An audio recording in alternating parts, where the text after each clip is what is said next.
Israel को बड़ा झटका लगा है। नेतन्याहू का गुरूर टूट गया है, क्योंकि इजराइल जिसे हमास और हिजबुल्लाह के खिलाफ सबसे बड़ी दीवार कहता है, उसको नसरल्लाह के लड़ाकों ने एक झटके में खत्म कर दिया।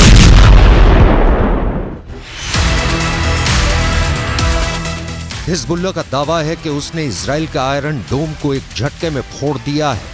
नसरल्लाह के लड़ाकों ने इजराइल के आयरन डोम के 2 सिस्टम तबाह कर दिए हैं। एक आयरन डोम की कीमत $100 मिलियन है। हिंदुस्तान की करेंसी में बात करें तो करीब 800 करोड़। मतलब हिजबुल्लाह ने एक झटके में इजराइल के 1600 करोड़ रुपए तबाह कर दिए।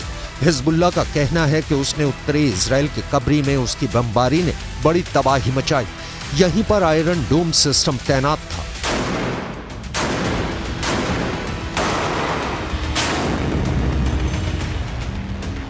यह बात पश्चिमी मीडिया भी बता रहा है और इसकी चर्चा अमेरिका में भी हो रही है, लेकिन इजराइल ने इस पर पूरी तरह से चुप्पी साध रखी है। हमास के रॉकेट को रोकने वाला आयरन डोम इस वक्त संकट में है। हर हमले का मुंह तोड़ जवाब देने की धमकी देने वाले नेतन्याहू ने आयरन डोम पर हुए हमले पर अब तक कुछ नहीं बोला है।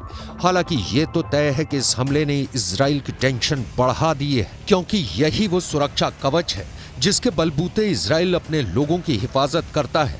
उसकी सीमा में आने वाले रॉकेट और मिसाइल को इजराइल अपने इसी मिसाइल डिफेंस सिस्टम से मार गिराता है। 7 अक्टूबर को भी जब हमास ने करीब 5000 रॉकेट से हमला किया तो आयरन डोम ने बड़ी तादाद में रॉकेट मार गिराए थे। हिजबुल्लाह जानता है कि रॉकेट इजराइल पर बेअसर साबित होते हैं, इसलिए अब उसने एंटी टैंक मिसाइलों का सहारा लिया है। वो तोप से भी गोलाबारी कर रहा है। हिजबुल्लाह लगातार इजराइल के लिए सरदर्द बना हुआ है। पहले भी इसने एंटी टैंक मिसाइल सिस्टम से इजराइल के मरकाबा टैंक को निशाना बनाया और अब उसके निशाने पर आयरन डोम सिस्टम आ गया है। इससे पहले जब जब फिलिस्तीनी संगठन हमास ने रॉकेट से हमला किया है, आयरन डोम का सक्सेस रेट 95% से ऊपर रहा है। यानी हर 100 रॉकेट हमलों के बाद जब आयरन डोम की मिसाइल फायर की गई तो उसने 90 से ज्यादा रॉकेट को आसमान में ही रोक दिया। इसी वजह से इस एयर डिफेंस सिस्टम को लेकर दुनिया में मांग बढ़ने लगी। ये ज़ेलेंस्की की डिमांड लिस्ट में भी आ गया। आयरन डोम 4 किलोमीटर से लेकर 70 किलोमीटर दूर से हो रहे हमलों को रोक सकता है। ये मिसाइल को भी रोक सकता है, ये रॉकेट के हमले भी रोक सकता है और तोप के गोलों को भी रोक सकता है। इजराइल की ये हालत देखकर कह सकते हैं कि इन हमलों को रोकने के लिए आयरन डोम फेल साबित हुआ है और इस्तेमाल करने पर बहुत महंगा भी साबित होता है, क्योंकि 1 लाख रुपए की कीमत वाले रॉकेट या तोप के गोले को रोकने के लिए इससे 2 मिसाइल फायर की जाती है, जिनकी कीमत रेंज के हिसाब से 70 लाख से 1 करोड़ रुपए हो सकती है। यानी एक रॉकेट जिसकी कीमत 1 लाख रुपए भी नहीं, उसको रोकने के लिए इस हथियार की इतनी बड़ी कीमत हैरान करती है। अब खुद आयरन डोम पर हमले ने बता दिया है कि नेतन्याहू का कोई डिफेंस सिस्टम पुख्ता नहीं है। दुनिया के सबसे बेहतरीन एयर डिफेंस सिस्टम माने जाने वाले आयरन डोम पर अटैक की खबर ने इजराइल को 440 वोल्ट का करंट लगा दिया है। ये नेतन्याहू के लिए भी बहुत बड़ा झटका है। लेकिन सवाल है कि अब नेतन्याहू इन हमलों का जवाब कैसे देंगे।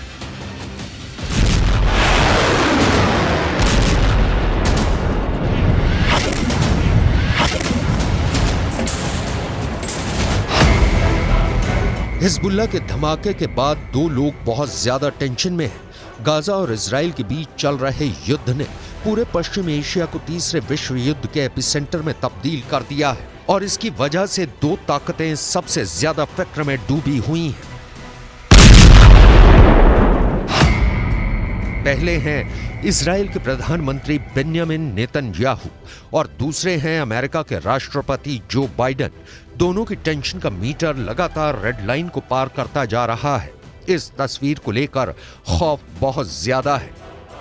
हमास से 2.5 महीने से जारी जंग और हिजबुल्लाह के बढ़ते हमलों के बीच अमेरिका के रक्षा मंत्री लॉयड ऑस्टिन इजराइल पहुंच गए। यहां उन्होंने एक बार फिर दोहराया कि इस जंग में अमेरिका इजराइल के साथ है।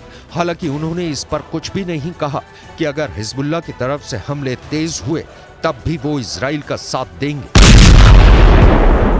Palestinian civilians in Gaza is both a moral duty and a strategic imperative. So we will continue to stand up for Israel's bedrock right to defend itself.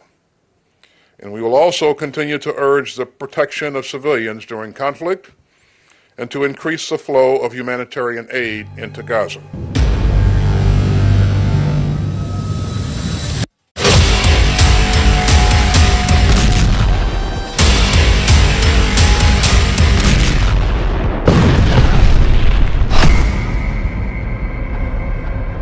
एक तरफ हमास गाजा पट्टी में Israeli सेना को कड़ी टक्कर दे रहा है, दूसरी तरफ लेबनान बॉर्डर पर हिजबुल्लाह लगातार फायरिंग कर रहा है।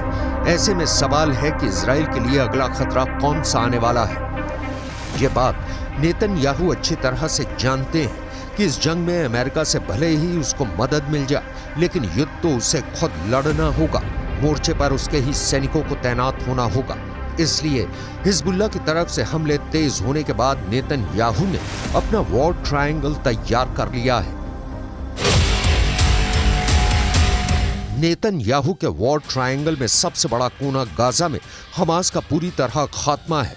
नेतन्याहू के वॉर ट्रायंगल में दूसरा बड़ा कोना लेबनान में हिजबुल्लाह का अंत है, जबकि नेतन्याहू के वॉर ट्रायंगल का तीसरा सबसे खतरनाक कोना है सीरिया, जहां पर इजराइल की एयरफोर्स ने हमले तेज कर दिए हैं।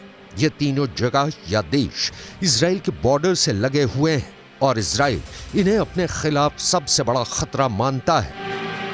यही वजह है कि इजराइल साल के 12 महीने, महीने के 30 दिन और दिन के 24 घंटे युद्ध के मोड में रहता है।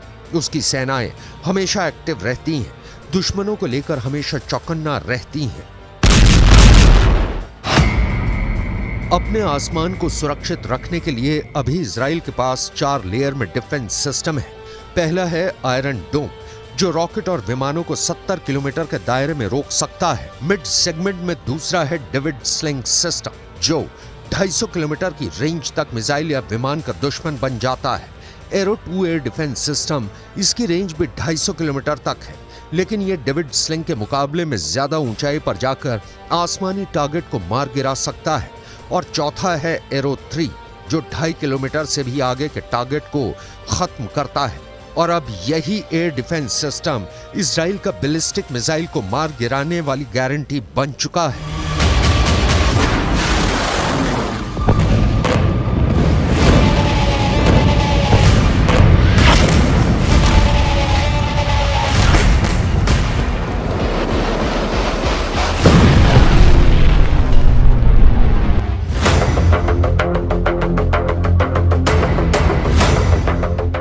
अपने 4 लेयर डिफेंस के चलते ही नेतन्याहू का जोश हमेशा हाई होता है। वो अपने दुश्मनों को जवाबी अंजाम भुगतने की धमकी देते हैं। गाजा में भी यही हुआ। 7 अक्टूबर को अटैक के बाद से गाजा पर इजराइल का हमला जारी है। युद्ध का अंत कब होगा ये फिलहाल कोई नहीं जानता, लेकिन जैसे जैसे युद्ध लंबा खिंचता जाएगा, मौत के आंकड़े भी बढ़ते जाएंगे, बर्बादी भी बढ़ती जाएगी। फिलिस्तीन के स्वास्थ्य मंत्रालय की माने तो युद्ध में अब तक 19,400 फिलिस्तीनियों की मौत हो चुकी है। दूसरी तरफ इजराइल के 129 सैनिकों की जान चली गई है। बर्बादी और तबाही के ये आंकड़े तब हैं जब इजराइल फिलहाल एक मोर्चे पर जंग लड़ रहा है। अगर हिजबुल्लाह से भी आर पार की लड़ाई हुई और इजराइल को 2 मोर्चों पर लड़ाई लड़नी पड़ी, तो ये तय है कि बर्बादी और तबाही गाजा में हो रहे युद्ध से कहीं ज्यादा होगी।